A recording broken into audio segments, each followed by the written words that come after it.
আমি আনতেছি। তুমি ওকে গুলি কেন মেরে দিলে? কারণ ওই কলা শুধু আমি তোমার জন্য নিয়ে আসবো।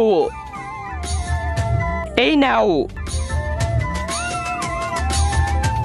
আরে বাবা, ছেলে হয়ে গেছি। আরে তুই ছেলে? হ্যাঁ। তুমি মেয়ে কিভাবে হলে? এই দেখো। তার আগে তুমি যদি ইন্ডিয়ান হও তাহলে লাইক করো, আর যদি বাংলাদেশি হও তাহলে লাইক সাবস্ক্রাইব দুইটাই করো, আর কমেন্টে তুমি যে দেশে সে দেশের পতাকাটা দিয়ে যাও। ওই জানেমান, দুষ্ট, তুই আমার মেয়েকে চুমা দিলি, আমি তোকে অভিশাপ দিছি তুই মেয়ে হয়ে যাবি। আরে এটা আমি কেমন হয়ে গেলাম? বাবা আমাকে মাফ করে দেন প্লিজ, আমাকে আবার ছেলে বানিয়ে দেন। ঠিক আছে, তাহলে তুই পবিত্র কলা খাবি, তাহলে ঠিক হয়ে যাবি। যাও, ওকে নদীতে ফেলে দাও। আরে এভাবে আমি মেয়ে হয়ে গেছিলাম, আর আমি তোর জন্য আমার ভাইকে মেরে ফেললাম, আমি তোকে জীবিত রাখবো না।